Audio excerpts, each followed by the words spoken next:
welcome tonight to our event. We're going to have a chat to you about the One Basin CRC. So I'd just like to start tonight with an acknowledgement.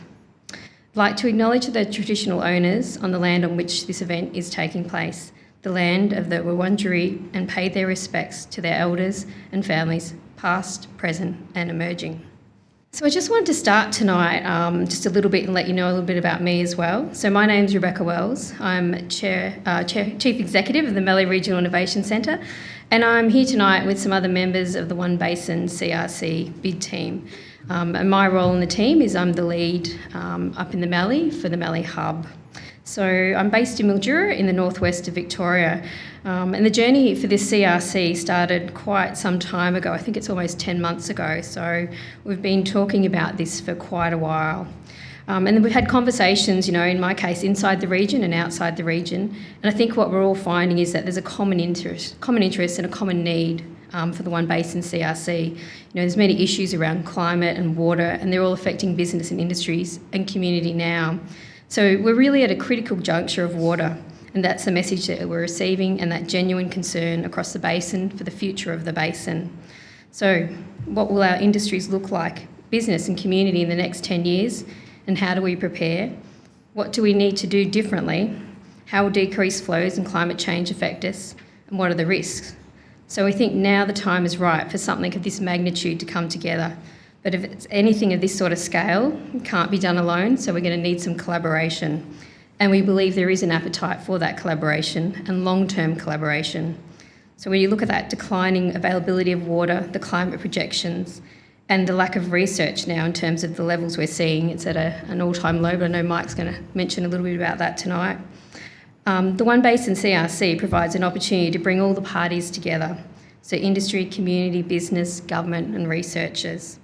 And the One Basin CRC will accelerate growth in the agricultural sector over the next 10 years by tackling these critical agricultural water challenges. It'll bring together leading industry, government and research organisations to deliver science-based solutions that contribute to growth and deliver benefits for regional communities and the environment. So we heard yesterday at a VOCAG, and I know there's a few here in the room today that have spent the last 2 days there, we heard about the need for collective thinking to change the future. So changing the future is going to require that collaboration. As I said, it can't be done alone, but in partnership with others. So tonight we're here and we're sharing our vision of the One Basin CRC for your consideration, with a view to engage you and hopefully talk to you about the next steps.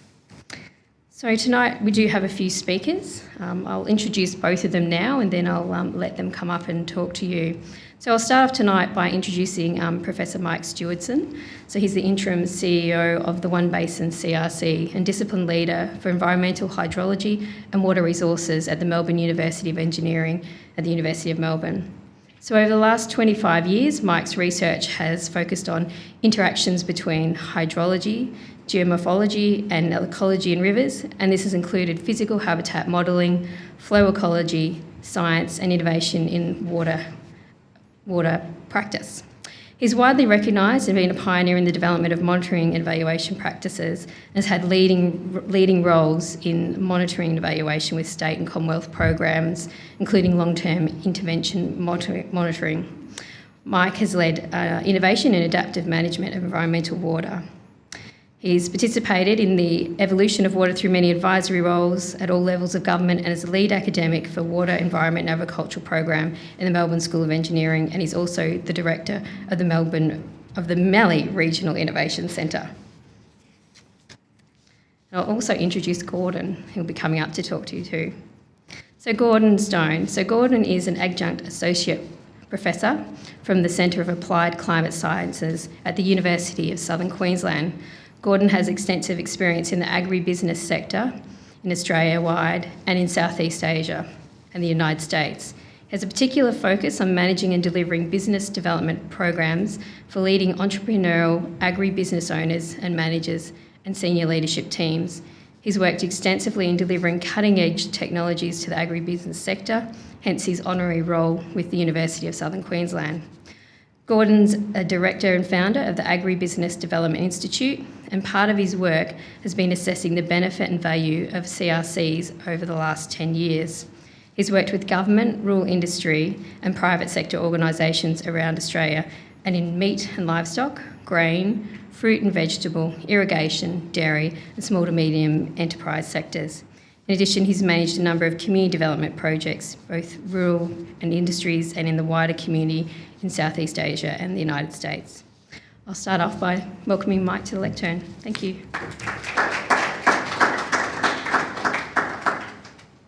Well, thank you, Rebecca.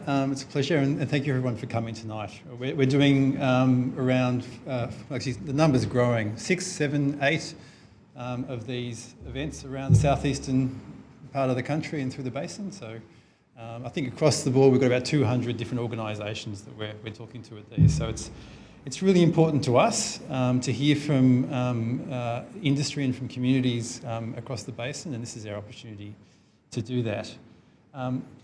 I'm sure most of you know the CRC program is established specifically to boost the competitiveness, the sustainability and the productivity of Australia's industries. And it does that by tackling an industry-defined problem using high-quality research. And that's why we've got a lot of industry here tonight, because the CRC is all about industry. Industry defines the problem that we're tackling, it participates in the research, and it delivers the outcomes of that research. So without that partnership, a CRC is not a CRC. But there's also research partners in a CRC. So we have 5 research partners in this CRC bid. So Melbourne University, University of Southern Queensland, where Gordon's from. We've also got ANU, Goyder Institute, which is a peak body for the 3 universities in South Australia. And then also Charles Sturt University has just joined the fold, and so we've got a fifth partner in the CRC. So a good coverage across the basin with regionally engaged research institutes. A CRC, to be successful, it needs the partnership, it also needs investment. So this is something we are talking about, is what's required to make this CRC work, and we're interested in talking to partners about their investment in the CRC. Roughly, we're talking about a 10-year CRC here, about $10 million per year in cash to run this CRC.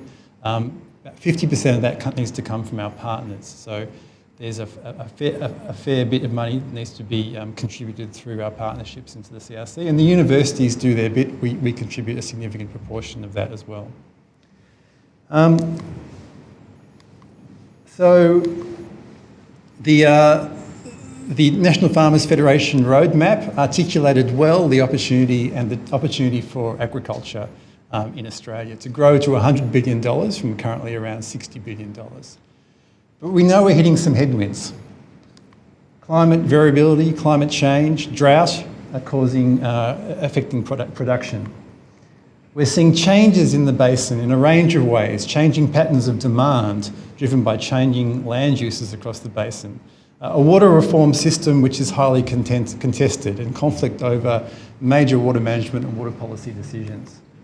We're seeing communities which are suffering significantly in terms of both their physical and psychological stress as a result of these changes.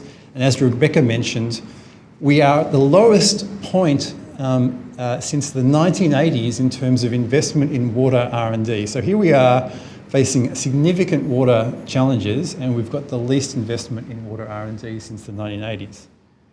This situation is absolutely ripe for a CRC. So we've got an opportunity with a significant industry in Australia. We've got a bunch of challenges, and we've got an R&D need. So this is what the CRC scheme was intended for.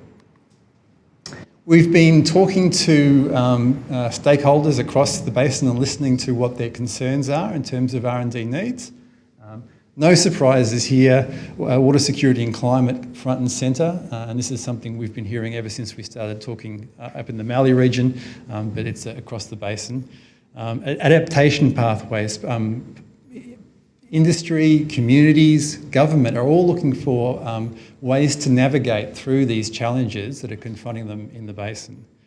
And trusted science perspectives. So there's a lot of noise, a lot of contention around issues in the basin.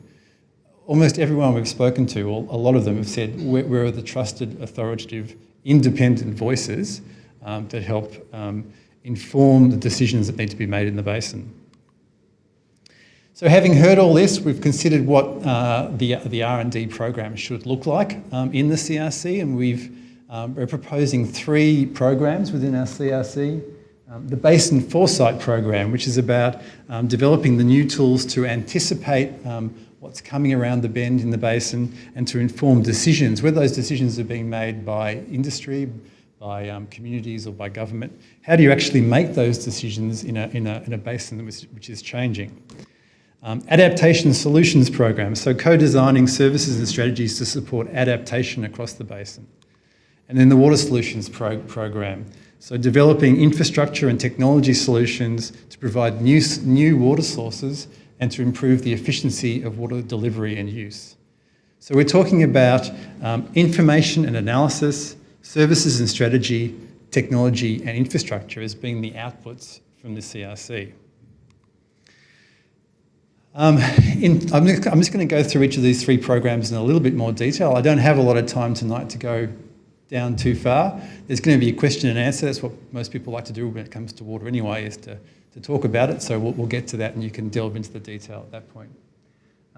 So in the Basin Foresight program, there is a lot of existing tools for analysing the water resource system in the basin, but not everybody has access to these tools. And they're not necessarily configured in the way that we need to inform decisions under a changing basin.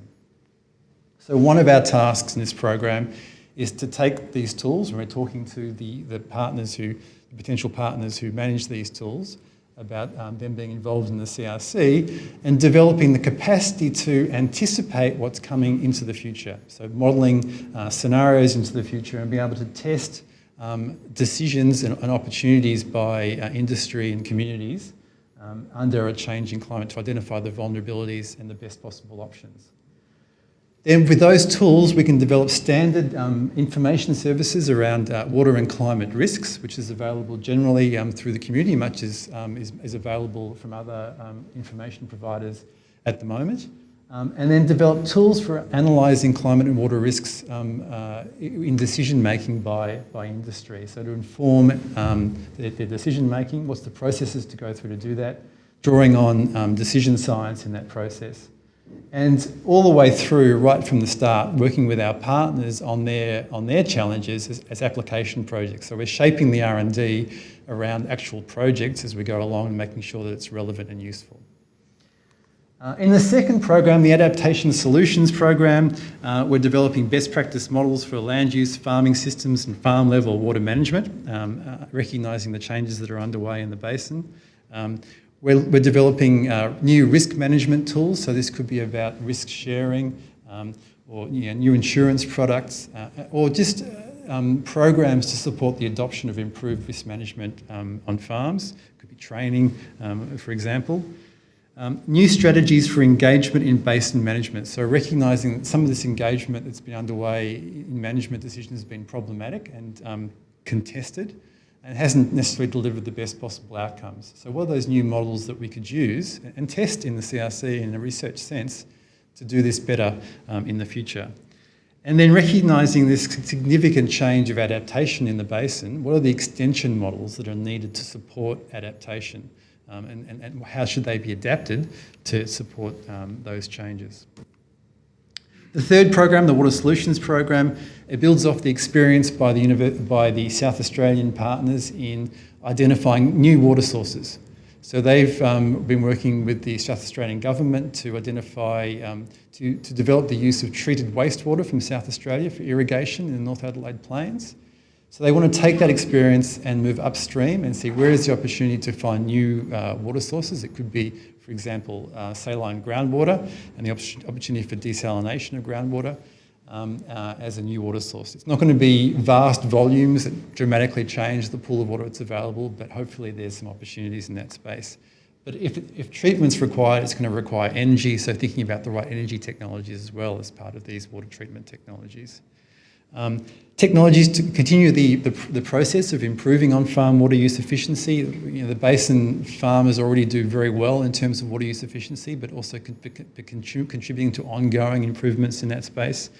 And then recognising there are opportunities in the supply system as well to improve the way water is delivered to rural communities, both through infrastructure or control systems to get a better service to rural communities. The CRC will be place-based, so we're going to have 5 regional hubs across the basin. So we're in the basin, in the region, with officers and staff, researchers located there. One in the Lower Murray, the Riverland area. One in the Mallee region, that's the New South Wales and the Victorian Mallee. The Goulburn and Central Murray region, moving up into New South Wales, being a third one. Central Basin, the Lachlan and the Murrumbidgee River system, and then a Northern Basin regional hub as well. And each of those will have an office, one or possibly 2 offices, depending on the level of interest in the region. An advisory committee, so there's some local influence over those regional hubs. And they'll be responsible for building a set of partnerships and relationships which will sustain an effective research program. The One Basin approach isn't just about the geography, it's also about the agriculture. So we're looking at both irrigated and dryland agriculture, recognising there's transitions underway. It's about government, environment, community and the private sector as well. And also recognising we've got 3 levels of government, so the Commonwealth, the state, and local government being a particularly important part of this picture when we're working with these regional communities. And in terms of communities, that also includes Indigenous communities and a focus on those as part of the CRC. So the One Basin model speaks to that breadth of view in the CRC. The translation of the research is something we often get asked about, and we're developing the model about how that will work as part of the CRC. The R&D program provides some intellectual property. This is a very general framework that we're building off. That's held by the CRC, and that could be licensed or actually be owned by our partners for their use or to commercialise. The principle for us will be to maximise the impact from the CRC, the benefits that are delivered for the industry. At some stage, as the CRC lasts for 10 years, that IP needs to be protected on an ongoing basis. So when the CRC finishes, it doesn't just get left in a drawer somewhere. So there'll need to be some sort of legacy organisation that IP would be transferred to. And we're talking to a number of organisations that do this kind of work. One is the eWater Limited. They're a legacy organisation from a previous CRC, and they're advising us on how to go about doing this effectively. And that legacy organisation can think about innovative use of that IP into the future, which will help then maintain that IP, driving investment to maintain that IP and ongoing R&D as part of that process. So that's the broad general framework. It probably looks very similar to the framework for a lot of CRCs, but it's the general model that we're working on, and we're keen to talk to partners who see themselves somewhere in this framework. And of course, down the bottom we have an impact. The CRCs, the benefits from being part of a CRC are not just about the outcomes from the R&D. There's a bunch of other ancillary benefits. One of them is simply having a trusted, authoritative scientific voice, and I've talked about that already, is something that people are looking for. We can be almost a fact checker, if you like, and a provider of authoritative viewpoints on contentious issues. We can build capacity, so there'll be an education and training program. We can help with giving experience to early career staff. We can train the future leaders, whether that's in the research or the industry side. The CRC can play a role in promoting social licence for agriculture and communicating the importance of a diverse agriculture in the basin, and supporting a case for good land and water stewardship in terms of the international space, so promoting the basin into international markets. There's a range of things that the CRC can do, and the benefits that accrue when you bring a large collaborative group together with a common interest around the CRC. That's all I've got time for. I'm going to hand across to Gordon now, and then there'll be a chance for you to grill me afterwards. So Gordon, over to you.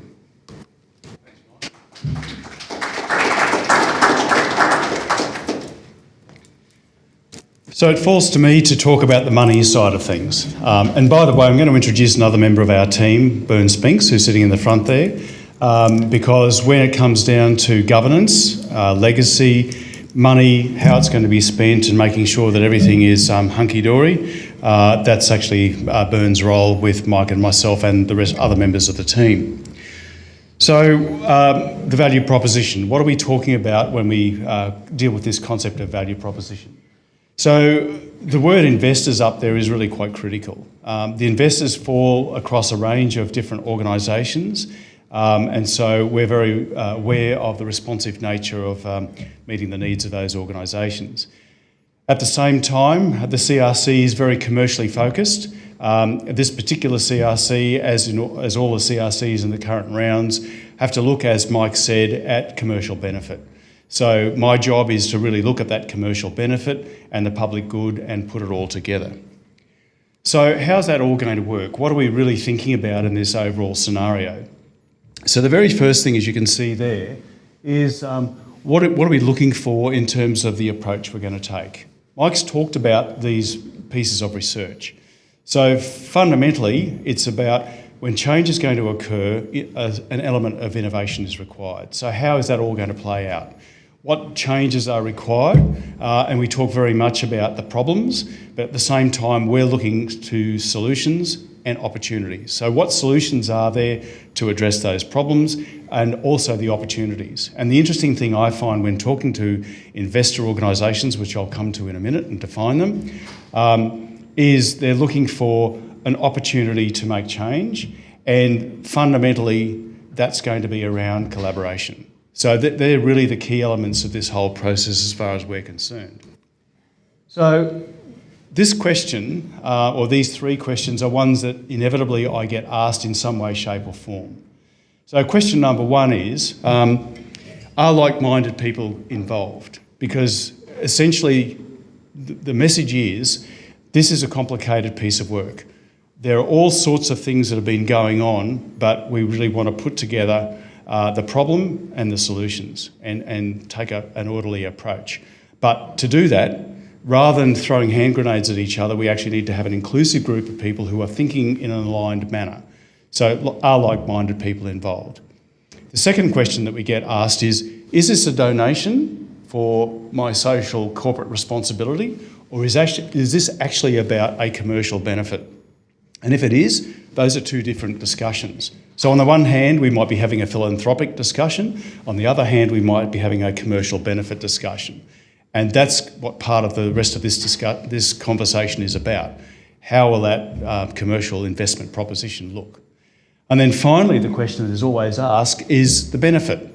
So some organisations that we're talking with, national, multinational industry organisations, R&D corporations and so on, are concerned about their constituents. Others, from a business individual or individual business point of view, are concerned about their own commercial benefit and balancing public good, private benefit. Yet others are saying, if I'm thinking about this on behalf of my clients, how will they look at life, and then how will I derive a commercial benefit as they're deriving a commercial benefit? So as you can imagine, there are a number of moving parts in all of this.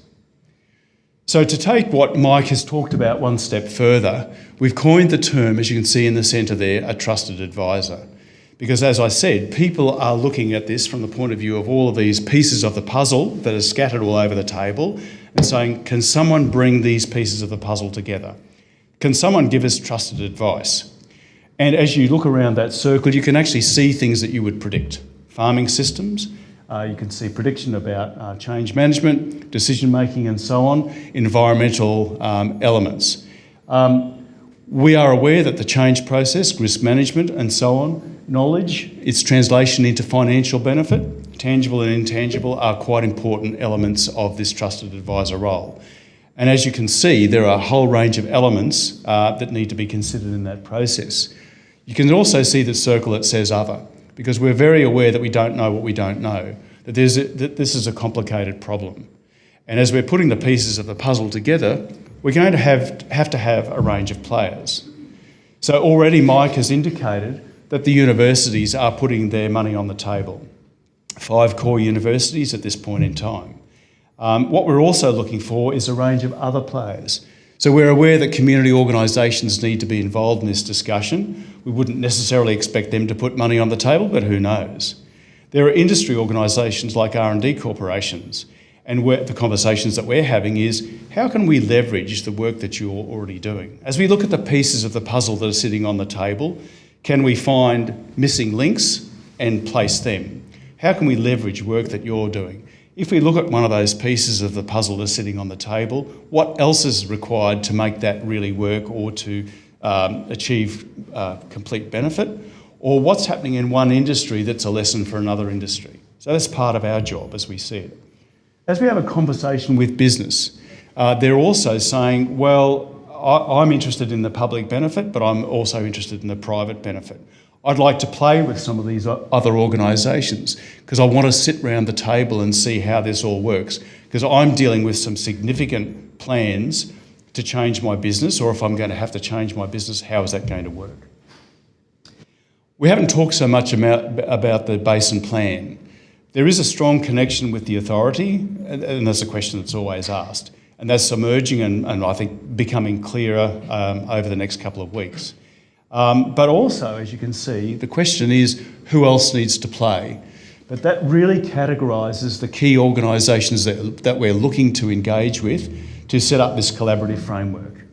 And unashamedly, there's a public and private benefit that needs to be brought to bear. And particularly in this round of CRCs, we're very conscious of the impact that Mike has already described and what the return on investment is going to be, because there will be a pragmatic discussion around that whole return on investment discussion.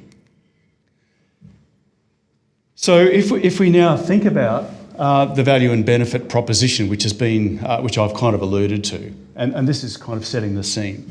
So we've got those three programs of work. What's going on, what needs to change, and also thinking about the mechanics of water, because that's really the currency of this conversation as we're looking at adjustment and adaptation over time, which might be business-wide or it might be industry-wide. Those things yet need to fall out. So knowledge is a key element of this piece of the puzzle process that we're talking about. We've also given you the notion of a scenario analysis there. So we're trying to work through how these scenarios will play out over time. That's the insights around the information. The adaptation is, well, what adaptations are going to be required? How will that work? What's the knowledge? What's the decision making? What are the social elements of this process? And then fundamentally too, some commercialisation. So talking to, say, banks, insurance agencies, individual businesses who've said a risk transfer product, a financial assessment product, how can we deliver material on the ground, something about water management. All of those sorts of things are emerging as products and services. Mike's already touched on intellectual property, and that's certainly a big element of the conversation. So the implementation process that's on the right-hand side, we want to ground truth things at a regional hub level. We're looking at the socio-economic impact, because organisations have already acknowledged that that's one of the missing pieces of the puzzle. What's the effect now, and what will be the long-term effect as well? We've got our impact return on investment scenario, products and services, and also how do we apply this knowledge to a changing marketplace or changing communities. So the next question that's asked of me on many occasions is, well, how is this CRC going to play out? The reason I asked Bern to put up her hand is that that's part of her job, is to deal with the mechanics. So we have this thing called the term sheet, and here are just some elements of the term sheet that are important that you understand. This is a long-term plan, 10 years. There is a legacy scenario that we want to establish right from the very beginning. So we have an entity, not-for-profit company. We have a board. We have subcommittees, as you would expect. We have one core subcommittee, the Research, Commercialisation and Translation Subcommittee, who will be looking to establish key priorities. So we've talked about the programs, what work is going to be undertaken, where's the money going to be placed. How do we develop these priorities? How do we then implement the projects? How do we get feedback on their level of effectiveness? And also, how do we engage all of these partners in these projects? So these are all elements that are covered in the term sheet. So I've only touched on some of these key points at the moment. The term sheet goes into great detail. So I simply wanted to make you aware that this is broadly what the CRC will look like, and there are a whole set of mechanics that govern many of the things that we've talked about already.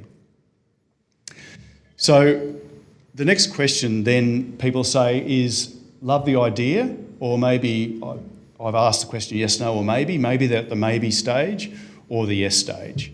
They always ask, okay, give me a bit of a scenario. So what I'm going to outline to you here is some examples of the scenarios that are being developed at the moment, particularly for those hard-headed people who are saying, show me the return on investment, show me where the benefit will lie. If I'm going to talk products and services, how is that going to unfold? So hypothetically, if I was an industry organisation like an R&D corporation, or I was a corporate farm, I might be interested in the data that you guys are talking about: climate, water, adaptation, business change, maybe even industry change, maybe community change. How can I understand what's going on? I'm keen to sit around the table and talk to some educated people. How do we interpret that for our own purposes, and what change is required? Others on the other side there say, I'm interested in all of that, but I want to see the commercial investment. I want a product or a service, something specific that's tangible that will benefit me or my clients or my industry. And they also talk about the public good, private benefit. So if, hypothetically, you are going to be a Tier 1 or Tier 2 partner in this CRC, what might that reveal to you? You might have the opportunity to access some of this public data. You might have the opportunity to get some data repurposed for your own use. Then we have to have the conversation about intellectual property. You might actually ask us to do a project for you as a contributor, and that's a different conversation. And the other question that always gets, put on the table, particularly when we're talking about organisations that are already undertaking R&D, is how do we leverage our joint work? So we don't want to reinvent the wheel, we want to actually leverage things that are going on already. Then we get asked on the right-hand side, what happens if I bring resources to the table? So, for example, I've had a large corporate who said to me, we already do a chunk of R&D that's very applied. We would actually like to align that with some strategic R&D. How might that work? Also, there's discussion around the public and the data interpretation for my own particular purposes. And there's also a conversation with a number of them who are saying, we can actually help you deliver some of this material as well. So can we set up a cohesive and structured package of delivery where we're all singing from the same hymn sheet? So these are some of the considerations that are being canvassed already with commercial partners. Then, of course, we come to this discussion point here, which is, so how much money are you guys talking about? And I guess the point around all of this is that we're very aware that we can't be all things to all people. So it's very important that we play in this CRC with a like-minded group of universities, industry organisations, businesses, corporates, small to medium enterprises, multinationals, and so on. So the idea that sits behind this is we're talking about a reasonable amount of money for a Tier 1 partner, say $300,000 a year, not say, $300,000 a year, plus in-kind support. $150,000 for a Tier 2 partner, and then there are a range of other opportunities built into the Tier 3 level, which are by negotiation. So in summary, what scene have I been setting here this afternoon? I've built on what Mike has talked about in terms of the problem, climate adaptation, water availability, business, industry and community adjustment. So acquisition of knowledge, its application, the delivery of commercial products and services. So at the end of the day, this CRC, like any other enterprise, has to be funded in some way, shape or form. So our job is to get together a coalition of funding to support the development of this CRC. So the purpose of tonight is to give you an insight into what the One Basin CRC bid is all about. It's also to encourage discussion and clarification of some of these points. So Rebecca, I'll hand back over to you to get the next part of the conversation going. Thank you.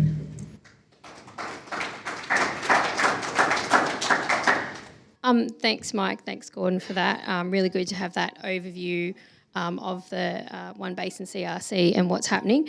I just want to start off too by pointing out the booklets that you've all got there. So it's a bit of information about CRCs too, if you're not that familiar and haven't been involved and haven't come across them before. So there's some information there for you, but also a bit more detail, even too about the programs, the three of them that have been mentioned tonight. So please make sure that you take those with you and also have a look. So we're going to take the opportunity now to have a bit of a discussion and ask questions. Hopefully some of you have got some burning questions that you'd like to ask after hearing from Gordon and Mike this evening. Is there anyone who'd like to start off with a question? Mel down the back has a microphone, so we will actually share that just to make sure that everyone can hear what's been said. Well, thank you very much for that. I found that really interesting, particularly some of the detail about investment. Given I'm from Mildura and mainly we deal with agribusiness, what are the specific opportunities for our agribusiness to be involved? I know you've spoken in general terms about SMEs and business, but specific opportunities for agribusiness to be involved. Well, I guess that's to me, Leonie. The second last slide that I had there was an example of some of those particular opportunities. So, for example, if you're a larger corporate, there are many people who are just saying, look, I need to understand the data.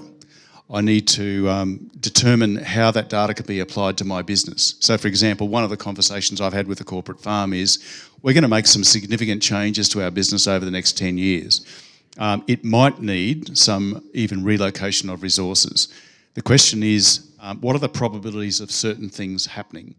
And if we're going to relocate resources, it's going to cost us money. So we need to actually understand those probabilities in a much different fashion. So that conversation is heading towards a tier one partner who says, I need to be closely involved in understanding what your data is. I'd like to contribute some of my own thinking to help make sure that some of the research is very commercially focused. Part of the discussion I've had with that particular organisation as well is we might ask you guys to do some work for us. So that's kind of a higher order partner. Equally, we're very aware that there are some smaller enterprises who are saying, that's not for me, but what I'd really like to do is to be involved in a small project that's quite defined. Might be in the Mallee, it might be in the Northern Basin, it might be around the meat and livestock sector, or it might be looking for some opportunities that we think might be emerging and we don't know what we don't know. So that might be a much smaller allocation, $20,000 or $50,000 a year or whatever else it may be. And some of that is by negotiation. So there are those ranges. Thank you. Jack Halbert from Fonterra, thank you. I've got to hear things 2 or 3 times before it makes sense, so thank you to both of you. My question is around the independence and the trust that you talked about, and I think some of our agricultural R&D corporations struggle with a federal government contribution and then coming up with evidence that is contrary to federal government policy. How are we going to manage that through what is a very contested sort of policy debate here? I think the CRC needs to be pretty ruthless in its independence. Otherwise, it's going to fail in achieving this benefit. And so that means talking truth to whoever it is needs to hear it. And so it's not a lobby organisation, but it can be an advocate for good science. And I think, in my experience, the agencies in government agencies, Commonwealth and state level, are actually open to hearing well-constructed science-based perspectives as long as they're presented in a constructive framework. So they come with a willingness to engage and talk through solutions and so on. So the bottom line is it needs to be pretty fearless. It is an independent organisation. It has an independent chair, a majority independent board. It has a strong reach into regional communities through our regional hubs, which have their own advisory committee. So it's not there to make trouble, to inflame some of the debates, but it is there to speak truth. Someone suggested we need to be, the fact checker.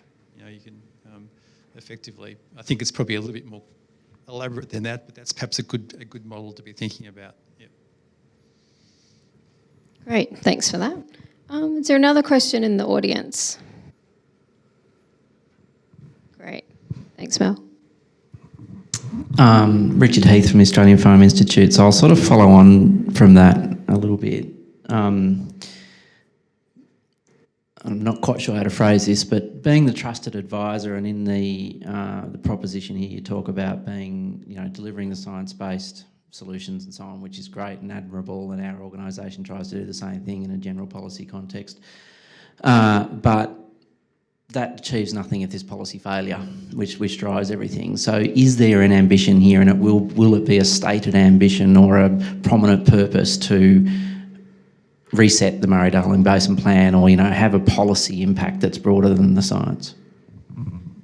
How overt are you going to be about that? The Basin Plan's being reviewed in 2026, or between now and then. It has to be revised in 2026. So there's an avenue for input over that period, and I'm on the Science Advisory Committee for the authority, so I'm reasonably familiar with their processes. I'm certainly not the authority, but I do advise them. Oh, okay. So I believe that provides a fantastic opportunity in terms of having an influence. If there can be a considered kind of view and some consensus built around opportunities, I think that's the opportunity to have some input. If you're talking about Basin Plan type policy. I think there's an opportunity there. I just sort of reiterate what I said before. It's not an advocacy group. I mean, we would hope that we're going to have government partners. We expect that in the CRC. So it's a joint effort to look at these options. And wherever the idea comes from, and there's plenty of ideas that are around that aren't being heard and are being a bit overlooked, let's hear those and test them out. And the ones that are worthwhile, let them float to the surface and give them a run. That'd be my position on that. I think, I'm optimistic. Just a point I'd like to add to that. One experience that I've had in getting government, industry organisations and commercially focused higher level thinkers is it's extraordinary the really good stuff that seems to emerge from that. And often when you've got that sort of multifaceted insight, it's very hard. The people who know that those insights have been provided in that sort of a forum see that there's great strength in it. And then I'm not sure that there's much that we could do about politics anyway, but I guess if we can bring that rigour to this discussion, that's the thing that I'm hearing is very much lacking.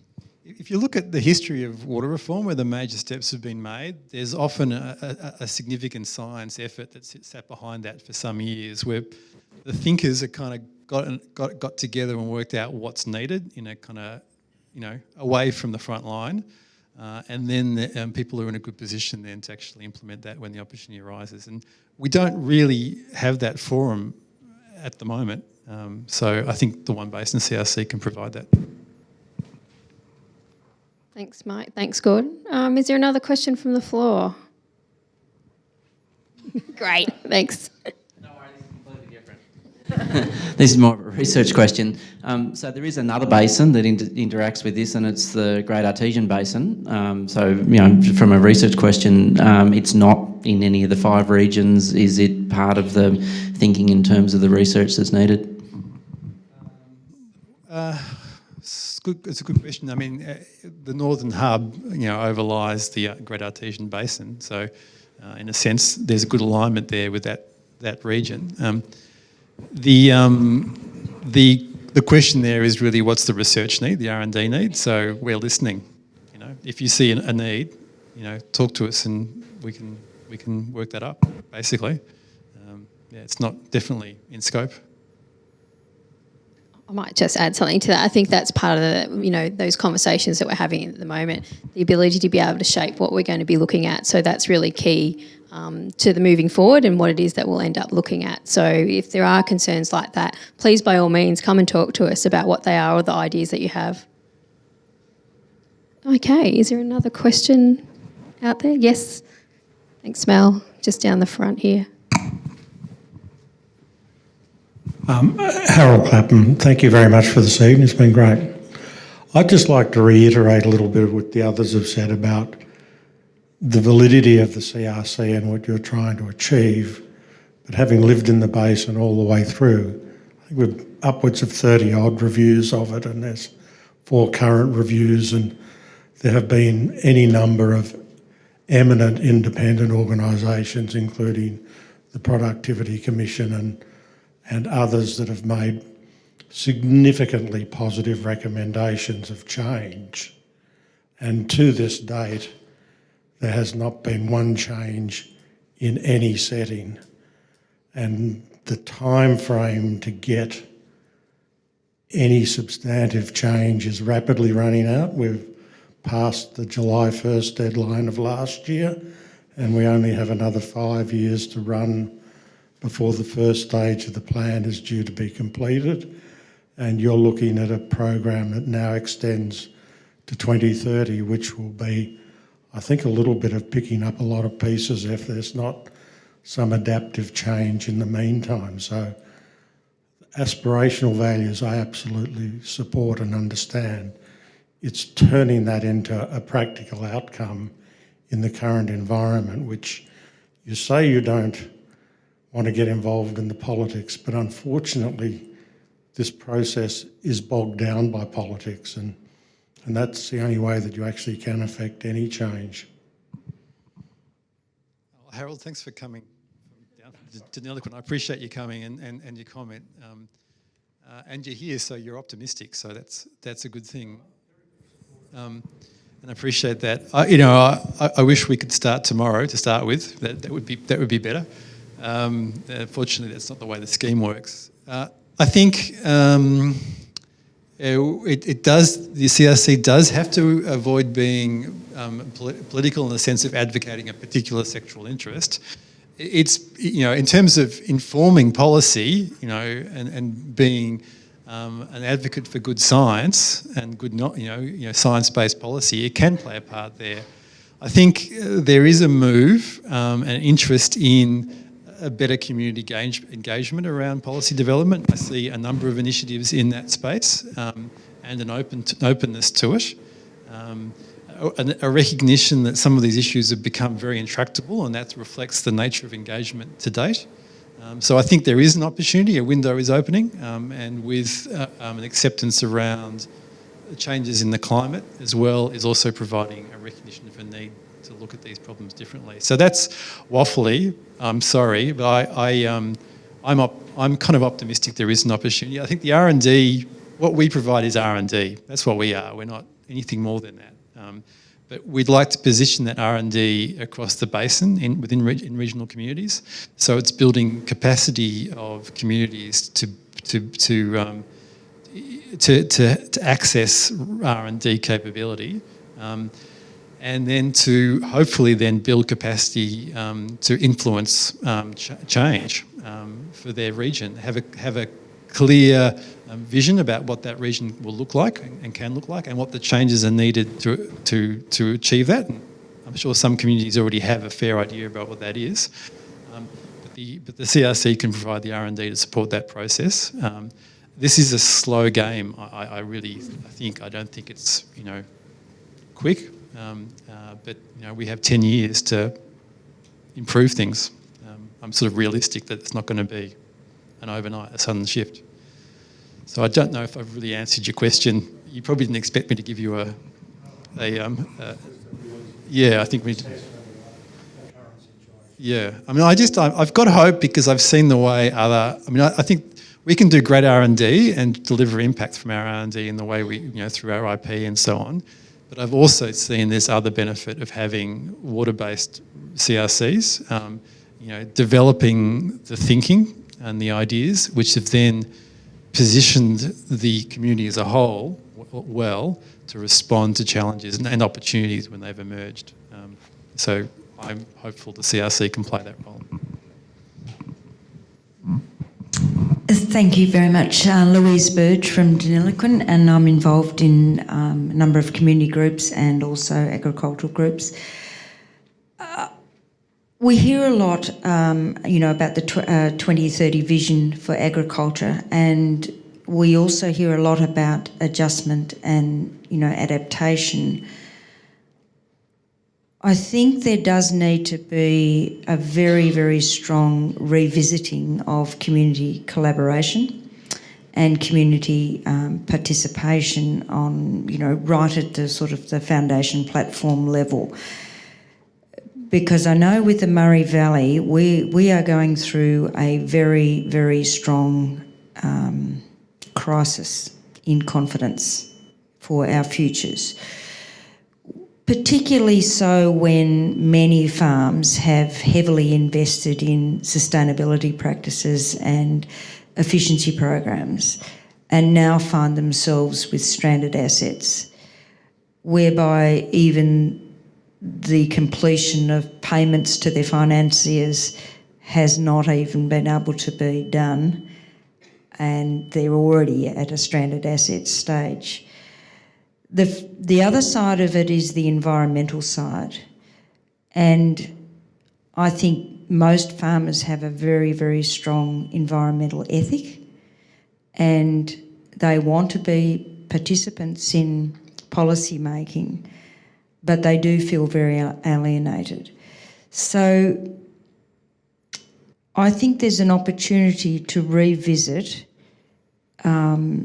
science, rebuild confidence in science, and also, this community participation.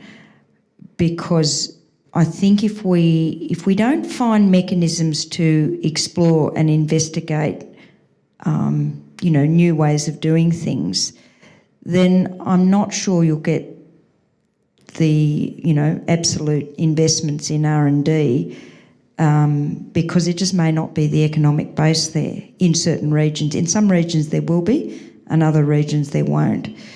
So I understand your position, and with the CRC's position on advocacy, but I do think there is informed science that is very much based on a, participatory model that appears to be lacking in the directions. And I know many of the communities, there's a lot of reform fatigue, and so, it's about the CRC finding ways of progressing ideas where you can re-engage that enthusiasm too. No, thanks. It's great. Suggestion that you've made. I think we made the point that I made the point in one of the programs that looking at new models of engagement is definitely in scope.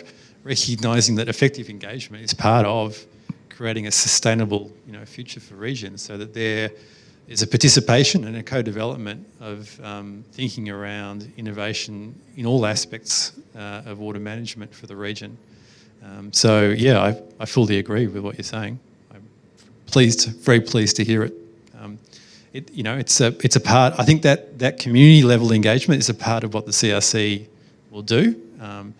In your region in particular, I've seen strong interest in a participatory process around engaging with the R&D in the region and planning and thinking about what a sustainable future looks like for that region. It's not just that region, it's other areas that are thinking similarly.